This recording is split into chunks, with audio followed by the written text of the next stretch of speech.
Bonjour à tous, c'est Toubi3.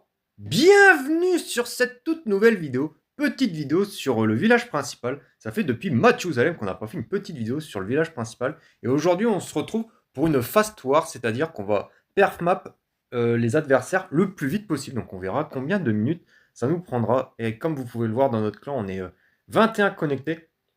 Et je vois qu'il y a pas mal de personnes qui sont chauds. Allez hop, c'est parti. Est-ce qu'il y en a qui vont attaquer directement? On va devoir attendre un tout petit peu avant d'avoir la première attaque de cette GDC. Allez hop, bingo. Tug Life qui part. À noter que la mage est sortie, enfin la mage. L'équilibrage, et donc du coup les totems ils sont nerfs, les golems météoriques aussi. Et là, Top Life il nous propose une attaque avec full golem météorite, hein. Ça c'est vraiment une dinguerie que ça puisse exister, ce genre de composition. Donc il est parti sur un petit champion walk. Et puis si jamais on voit que Tug Life il perf large, on va voir d'autres attaques, parce qu'il y en aura beaucoup à voir sur cette vidéo, sur cette première fast war que je propose sur la chaîne YouTube. Donc voilà, le funnel a été fait avec sa championne, et donc du coup on la rappelle, et on balance tous nos golems de telle façon à ce que ça suive un chemin bien précis. Je suis étonné qu'il n'y ait pas une caserne sur la gauche, de telle façon à faire en sorte que les golems ne tournent pas trop. Là, je vois qu'il n'y a rien qui tourne, il y a le roi qui tourne, bon, ça c'est normal. Mais la championne qui tourne, il n'y a pas grand chose qui est au centre de la base. Après, l'avantage, c'est qu'au centre de la base, il n'y a pas grand chose non plus. Je vois qu'on a un petit sort de résurrection, ou je sais plus comment il s'appelle. Ouais, je crois que ça s'appelle le sort de résurrection. Tellement que j'utilise souvent que je ne connais même pas son nom. Ça progresse quand même plutôt bien, j'ai envie de dire. Ouais, il y a cette défense-là, je sais plus comment elle s'appelle, mais elle fait très très mal. Alors malheureusement, ça ne devrait pas passer. Je vois qu'il n'y a que le groupe à gauche, puis à droite, la reine elle est morte. Et le sort de résurrection n'a pas été utilisé sur elle. Hmm. Alors, en vrai, je sais pas. En fait, c'est encore une troupe que j'ai jamais utilisé, le golem. Donc du coup, compliqué de vous dire. Ah, il y a encore un super yeti, ouais, j'ai pas fait gaffe. Ouais, vraiment que des troupes que j'utilise pas. Hmm. Ah, c'est intéressant, hein. C'est intéressant. Il y a le géant qui est encore au nord qui tape la tour de sorcier équipée, fusionnée. Ah, c'est vraiment close cette attaque. Jusqu'à la dernière seconde, on va pas savoir si ça passe ou pas. En tout cas, au niveau du temps, ça devrait pas y avoir de problème. Et il reste encore 2 golems ou 3 là qui tapent. Normalement, ça fait des dégâts, ça, 3 golems. Parce qu'ils sont chauds. Hop. Bon, on va aller voir une autre attaque. On va revenir après. Regardez-moi ça un peu. On va faire une petite capture d'écran pour la Minia. Hop, on va aller voir Frush juste au-dessus. Tug Life, on ira voir juste après ce que ça a donné la fin d'attaque. Bon, Frush qui a complètement explosé l'adversaire avec des dragons. GG à lui. J'ai vu qu'il y avait un petit fake 2 étoiles. Ça arrive. Ouais, encore un perf très très large. Et donc du coup, oh punaise. 99% c'est pas de bol. On est parti sur GameStop. Donc Game Trop, pardon. En plus, c'est le tout début d'attaque. Donc ça, c'est impeccable. Et on part directement sur un champion walk. Un champion à vie, je voulais dire. Par le bas. Mhm. Ok, on protège la championne parce que le prince mignon, il fait vraiment très mal. Ah mince, on a perdu la championne, ça c'est dommage parce qu'il y avait quand même beaucoup de choses à aller chercher avec la runique d'un vie. Il a manqué de vigilance pour protéger la championne royale, où il a voulu être trop gourmand, peut-être. Et donc du coup, là il a fait funnel à droite, funnel à gauche. Il a quand même activé la runique de rage, c'est déjà ça. Il aura quand même des sorts d'invie pour la suite de son attaque. On va voir ce que ça va donner. Donc ok, il balance tout son commando. A noter que les dragons, ouais, c'est quand même pas mal méta. Va falloir que je me renseigne auprès de chaîne YouTube pour savoir c'est quoi la méta maintenant que les totems ont été nerfs, que les golems ont été nerfs, que à peu près tout ce qu'on aimait bien utiliser a été nerf, hein, et que tous les équipements qu'on n'aimait pas utiliser ont été boost. On verra. Bon, ça se passe plutôt bien, il y a l'HDV qui va tomber. Toutes les troupes sont sur la droite, c'est pas si dérangeant que ça étant donné qu'il n'y a pas grand chose au centre. Oula, par contre, il y a full bomb. Je vois qu'il y a encore un sort de résurrection dans la main de Game Trop. Donc ça, c'est intéressant. C'est intéressant, et puis en fait, il a encore la capacité, donc ouais, GG. Oh, il a pas l'orbe sombre. Oh, ça, c'est très rare.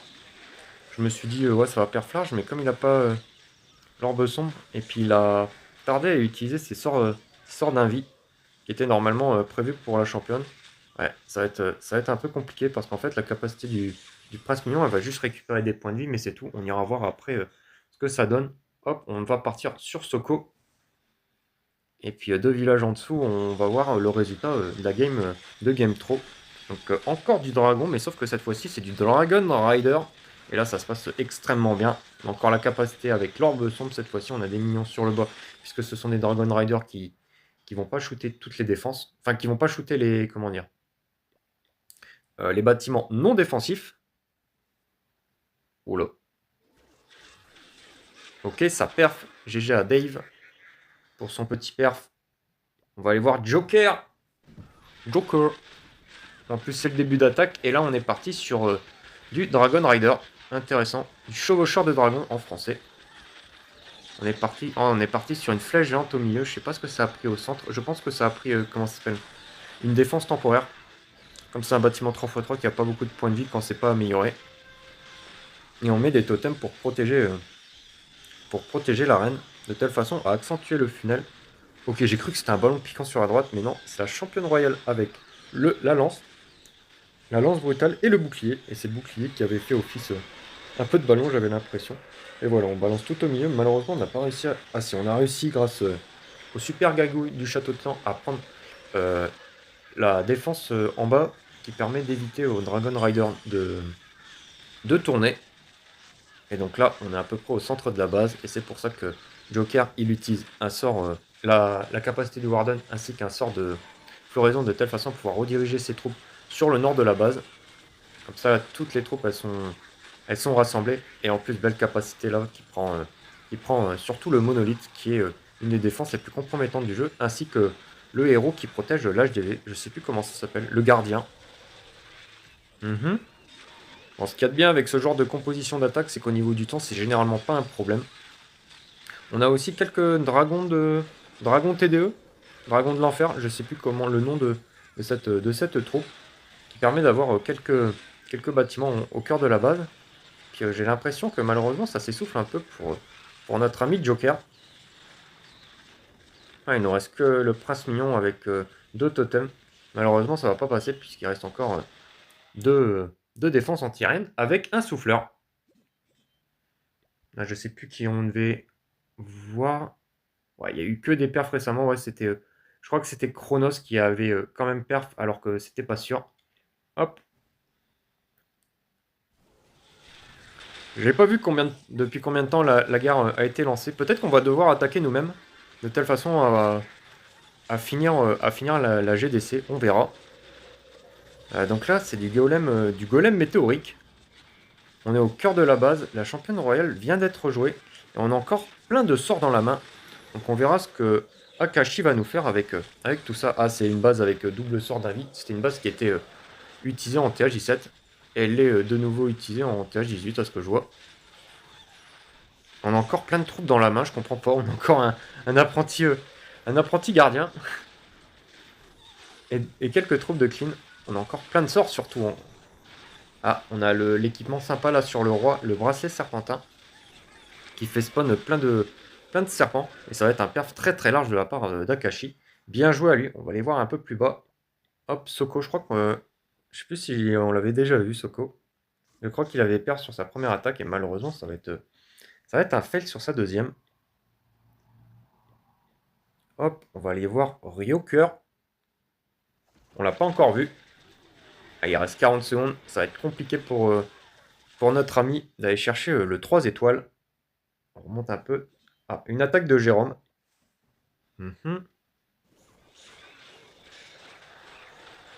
Alors, je vois de l'électro-titanide. Je vois des...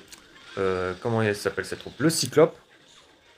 C'est pas fréquent. C'est la première fois depuis très longtemps que je revois de l'électro-titanide. Après, peut-être qu'il en a mis qu'une seule dans le commando et c'est tout. Et plein de cyclopes. Donc la championne sur la gauche de telle façon à créer le funnel pour que les troupes restent au centre. Malheureusement, ça tourne un peu, surtout le triple reine.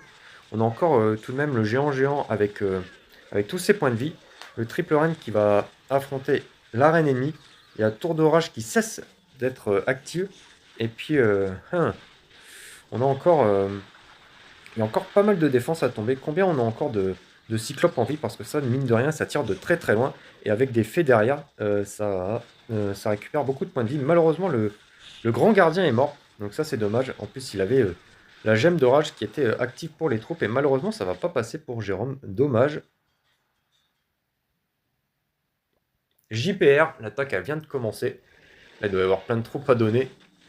Boum, plus que 12. 12 sur 40. Donc du coup, on a fait un bon chemin. On a quasiment perf 75% des villages adverses. Et plus aux alentours de 66%. Donc du coup, là, on est parti ah bah tiens, des cyclopes. Comme sur l'attaque précédente, on a un sort de rappel. Intéressant, ça aussi. Voilà, là, le héros au centre, là, qui tape de trop loin. Même s'il a été nerf. Je crois qu'il tape d'une case en moins. Et puis qu'il a été nerf aussi sur ses dégâts et tout. Parce que l'autre gardien, on le voyait tout simplement jamais. Donc heureusement, il y a des troupes qui vont sur l'HDV, dont le lance-bûche. Ce qui fait que l'HDV ainsi que les deux héros au centre de la base vont pouvoir être gérés avec les troupes du CDC. Donc intéressant. Capacité gardien, donc le tome avec la gemme de rage. Très intéressant ça comme combinaison. Petit sort de floraison en bas de la base. Ok. Hum. Ah, je les utilise pas souvent ces troupes. Je pense que ça va passer et en plus plutôt large. Parce que là on a encore un gros commando et qu'il reste quand même plus grand chose sur la base. Il reste quelques défenses. Et puis c'est tout, je vois encore un golem météorique, ouais il y en a plusieurs. Ouais en fait c'est un véritable carnage de la part de JPR. GG à lui. Ah, il n'y a plus personne qui attaque. Ah si. On a Nightmare qui vient de démarrer son attaque. Ah, malheureusement. Ah si, la flèche géante. Oh, j'ai pas vu. Mais à mon avis, il y a la défense temporaire qui était ici. Et donc, du coup, on part sur. C'était un champion à vie avec une chevaucheur de dragon et un blimp au cœur de la base. Super intéressant ça. Alors, malheureusement, le blimp, ouais, il s'est fait un peu fracasser. Heureusement, le prince mignon est arrivé au cœur de la base. Et donc, du coup, il a pu lâcher sa meilleure capacité. De telle façon à pouvoir geler tout le cœur de la base.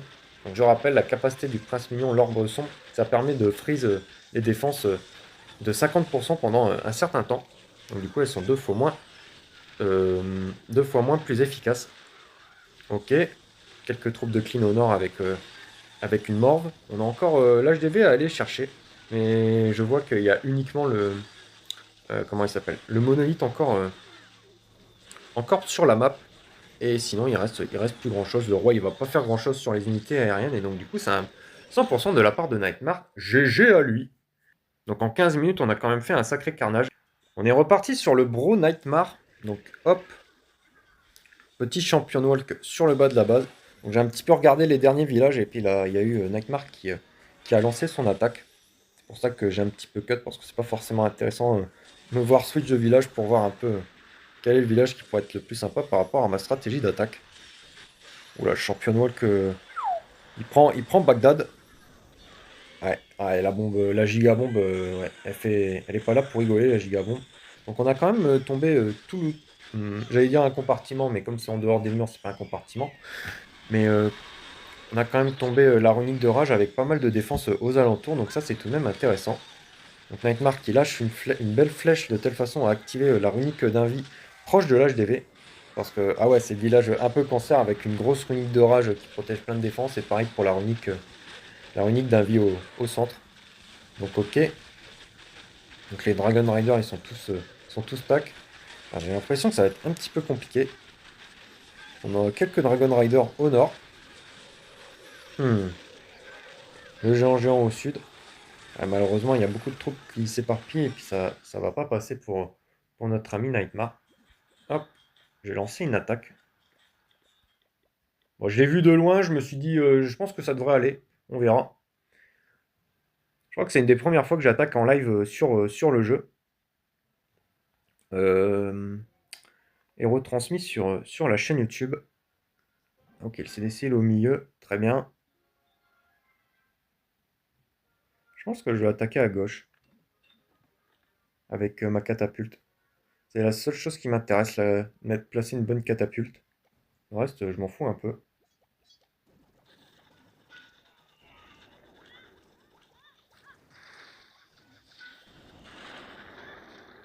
Ok, j'avais pas vu que l'arclique il pouvait tirer jusqu'ici. C'est bon à savoir.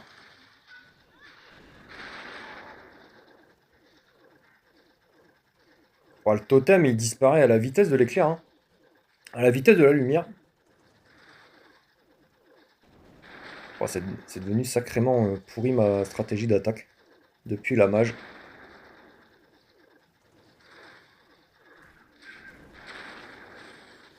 Ah putain, et en plus j'ai mal posé là.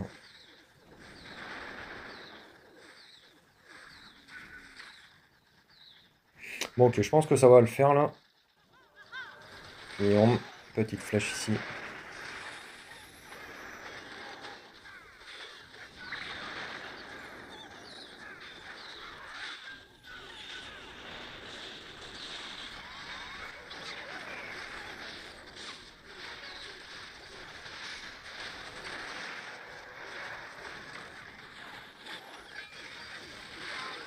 La runique de... Le petit sort de shell pour éviter qu'on revoie la runique d'invis s'activer. Hop, capacité au cœur de la base. Ça régale.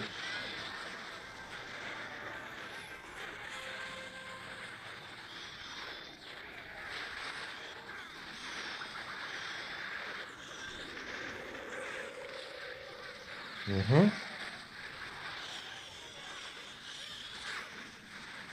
Moi j'ai l'impression que ça se passe plutôt bien. Ça rigole. Le prince mignon, j'aurais peut-être dû le sauver. En fait, j'ai gardé mes totems pour la fin, mais sauf que bon, c'est tellement aisant ce que je viens de balancer. Ok, ça régale. En plus, il y a quelques spectateurs. À 93, il faut activer le ballon piquant. Ok, hop. Et puis on va enlever les derniers bâtiments restants impeccables.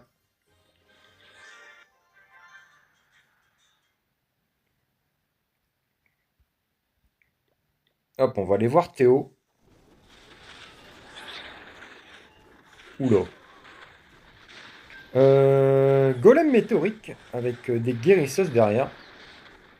Et ça a été quoi le début d'attaque? J'ai pas bien... Ok, je vois un sort de rappel qui a été utilisé. Donc du coup, c'était un champion walk. On a enlevé le compartiment en bas et un peu en bas à droite aussi. De telle façon à créer un beau funnel pour... oula. Pour nos troupes. Et je vois que la championne royale avait vraiment un HP. Donc, et du coup, il la remet plus tard. Il la remet bien plus tard dans l'attaque de telle façon à pouvoir timer la capacité Warden pour que la championne royale puisse récupérer des points de vie. Ok, ça c'est bien joué grâce au fait. Donc là, on arrive sur le compartiment un peu embêtant avec le héros de l'HDV, les deux tours de sorciers fusionnés et le prince mignon. Donc vraiment, c'est vraiment un compartiment qui fait très très mal. Hop, on a le roi en bas qui fait du taf. On a encore un sort de totem qu'on vient d'utiliser à l'instant pour notre ami Théo. On a encore un petit sort d'invie, je sais pas où on va le mettre. Petit archer en bas, ça peut avoir son importance pour éviter de fail time. Ah, je sais vraiment pas si ça va passer. Il reste pas grand chose. Je vois que ça balance des GG. Donc à mon avis, il y a dû y avoir du gros perf. Bon, il reste encore 1 milliard de golems météoriques. GG à Théo pour son attaque. On va juste... Mince, c'est pas ça que je voulais. On va demander des troupes. On a Locke qui part en attaque. Ok, ça c'est... J'avais vu ce village. Un village que j'ai déjà vu plus d'une fois. Que je trouve assez chiant à attaquer. Vraiment, il y a 1 milliard de DPS au centre, mais je pense que juste avec des... Comment ça s'appelle? Oula, petit... Ouf, il l'a vu. GG à lui. Comment dire? Je pense qu'avec des... Comment ça s'appelle? Des électro-dragons, on doit le faire plutôt bien. Le problème, c'est que mes électro-dragons, je les ai pas du tout améliorés. Il doit me manquer 3 niveaux avant de les avoir niveau max. Autant vous dire que c'est pas demain la veille que je vais les utiliser en GDC, sauf que j'utilise une petite potion. Toujours est-il que notre ami Locke, il a placé une très belle boule de feu au cœur de la base, qui a enlevé pas mal de choses. Et donc du coup, il est parti avec sa P2. On a la petite caserne en haut qui a fait un bon déblayage. Malheureusement, il y a une super gargouille qui embête un petit peu les troupes de Locke. Ok, le roi, il entre dans la base. Il va pouvoir claquer une belle capacité. Ça, c'est bien. Petit sort d'orage. Ok, intéressant. La reine qui va tirer le roi est là. Hop, capacité vraiment au cœur de la base. Ça, c'est super bien vu de la part de Locke d'attendre le plus longtemps possible d'activer la capacité du roi.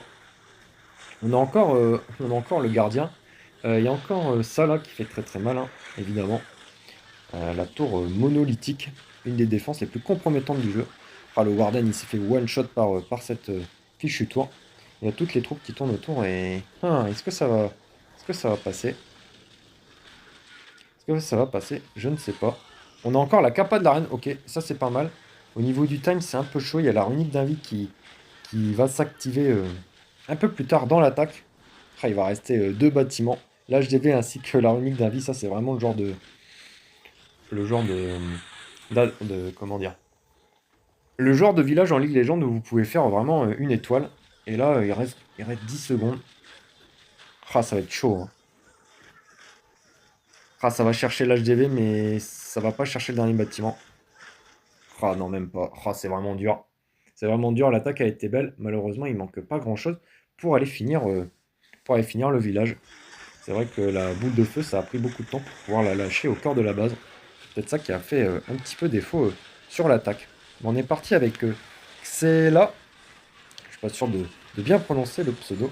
Toujours est-il que Xela utilise une composition d'attaque, ma foi, très intéressante avec des cyclopes et avec du super yeti. Ça, c'est vachement intéressant, dis donc. Ouais, il reste surtout plus grand chose en face, alors que nous, on a encore 1 milliard de troupes, donc ça va passer pour Xela. GG. Est-ce qu'on a d'autres attaques? On a Maître Chelou qui attaque. Hop, on balance tous les Dragon Riders. Ouais. Il n'y a pas eu de P1 ou je sais pas quoi. On place deux héros en bas, on place un héros à droite, et puis on balance sa sauce au milieu. À voir ce que ça donne. Tant que ça perf, c'est le principal. Donc là, il y a les dragons qui se splitent un peu. C'est un peu l'inconvénient de pas faire de pas appuyer le funnel. Toujours est-il qu'on a quand même pas mal de totems dans la main qu'on décide de déployer sur les défenses les plus compromettantes du jeu. À savoir la tour vengeuse, les crashers, et il y a encore deux anti-aériens sur le fond de la base. Heureusement que ça se fait gérer par des troupes terrestres. On n'a plus de totem, ça c'est embêtant. Et il y a encore quand même deux trois choses encore debout. Là, ça va être intéressant de savoir si ça passe ou pas. Je crois que Maître Chelou, c'est sa première attaque. Il reste encore énormément de temps, plus de la moitié du temps réglementaire, on va dire. Le roi qui a encore quelques PV. Ah, c'est vraiment chaud, hein. C'est vraiment chaud. Ah, si ça se trouve, c'est le Warden qui clutch la fin d'attaque. Ouais, c'est bon. C'est même la chouette qui a clutch la fin d'attaque. GG Maître Chelou. C'était chaud, mine de rien. Je vois qu'on est à 116 étoiles. Et comme on a lancé à 40 x 3, 120, il reste 4 étoiles à aller chercher. Je sais pas si on a full 2 étoiles les derniers villages. Si ça se trouve, c'est le cas. Donc, Primouille, là, qui est parti sur une strat que j'apprécie pas mal parce qu'il a bien funnel en bas, il a bien funnel à gauche et il a tout balancé sur l'HDV. Ce qui fait qu'après, tous les dragons, ils ont été sur l'endroit le plus compromettant de la base, à savoir ici. Vraiment le cœur de la base, où il y a vraiment toutes les défenses qui sont regroupées avec le sort de rage. On a encore un sort de résurrection dans la main. Donc très intéressant de voir ce que ça va donner. Donc dites-moi en commentaire si vous aimez bien ce genre, de vidéo. Peut-être se faire une Fast War numéro 2 et essayer de battre le record qu'on va établir sur celle-ci. Donc là, bon, il n'y a pas trop de suspense, il y a plus de dragons en fin d'attaque qu'au début, limite. Et donc du coup, Primouille qui va nous donner notre 118e étoile. Je vois qu'il reste encore Maître Chelou qui est reparti sur l'avant-dernier village qui n'a pas encore été perf. Donc il balance sa ligne de dragon, capacité, et il a énormément de sorts de totems dans sa main. Malgré le nerf des totems ce matin même, puisqu'on est lundi, et quasiment toutes les mises à jour de Clash of Clans ont lieu le lundi, historiquement parlant. Donc là, malheureusement, ça fait très mal, et il n'y a pas eu de totem posé dessus. Ou du moins, du moins la défense n'a pas envie de tirer sur le totem et préfère tirer sur les Dragon Riders, et ça fait pas plaisir. Bon, ça a l'air de bien progresser quand même si les Dragon Riders, ils sont pas beaucoup de points de vie. Malheureusement, il y en a pas mal qui tombent au nord. On a encore un totem dans la main qu'il va falloir utiliser judicieusement. Et je crois que ça va être un peu compliqué pour arriver jusqu'au bout. Donc c'est dommage. On va essayer de voir ce que ça donne sur l'autre village, si ma foi il est attaqué. Oui, il est attaqué par Greg. Donc ça va être les deux seuls et derniers villages à fermer pour pouvoir Déjà perf map. Je sais pas depuis combien de temps je tourne la vidéo. À chaque fois que je reviens sur le menu de la guerre, j'oublie de voir le timer. Et là, on est parti sur full golem météorique avec un petit apprenti gardien. Donc ça, une compo que j'ai déjà vu, que j'ai déjà vu et qu'on a déjà vu aussi dans cette vidéo. Et je crois que je sais plus si c'était Grégus qui avait utilisé cette compo. Ah, le dernier totem a été utilisé là-bas. Malheureusement, le canon, il fait très très mal. Je sais plus comment il s'appelle. Il y a tous les golems qui sont dehors. Ça, c'est un petit peu embêtant, ce qui fait que le canon ici va rester en vie pas mal de temps. Oula, j'ai pas vu, il y avait encore la championne royale. Malheureusement, elle va mourir à l'instant. Heureusement, le phénix, il est là. Mais je pense que ça va passer. Et en plus, très largement, malgré que les golems, ils ont tourné. Ouah, c'est vraiment très très large. Donc GG de la part de Grégus, qui nous perf l'avant-dernier village de cette GDC. Donc ça fait depuis 30 minutes que la GDC est partie. Il ne reste plus qu'un seul village. Est-ce que je vais le faire? Allez hop, la team, c'est parti! Est-ce que je fais le tout dernier perf de cette GDC? Ça serait beau. Ouais, je sais comment je vais faire.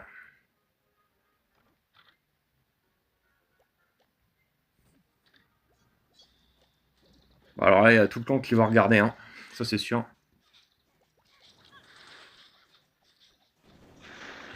On va mettre des archers ici pour éviter le fail time.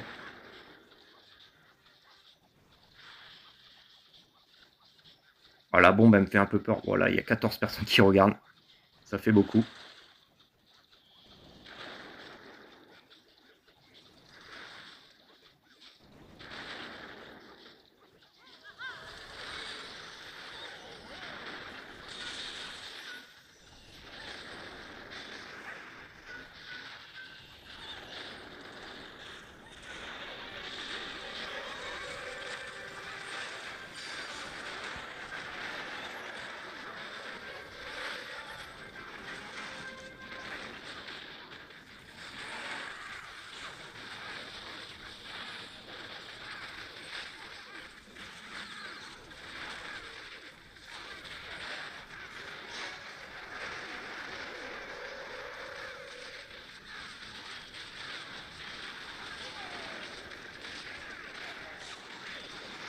Il reste plus grand chose sur la base, j'ai l'impression.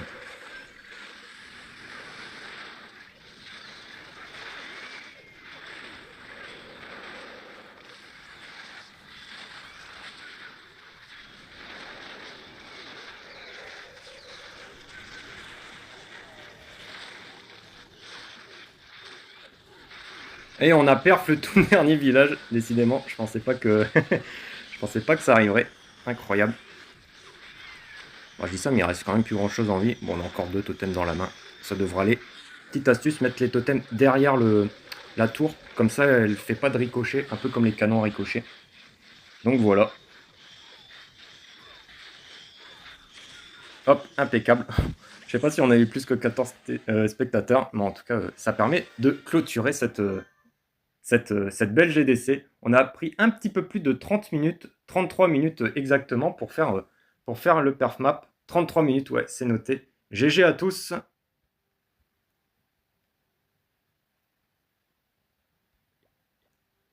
On verra pour une Fast War numéro 2, voir si on arrive à faire mieux que 33 minutes. Donc voilà la team, c'est tout pour cette petite vidéo. N'hésitez pas à mettre en commentaire si vous avez apprécié ce petit concept. Je sais que El Shiki fait une Trojan War où c'est sur la dernière heure, voire les 30 dernières minutes où ils attaquent. Là, nous on le fait au début parce qu'on n'a pas le temps, hein, tout simplement. Donc voilà. Si jamais la vidéo vous a plu, comme d'habitude, n'hésitez pas à mettre un petit pouce bleu, à commenter, à partager. Et quant à moi, je vous retrouve très très bientôt pour une nouvelle vidéo sur Clash of Clans. D'ici là, portez-vous bien la team. Allez, salut!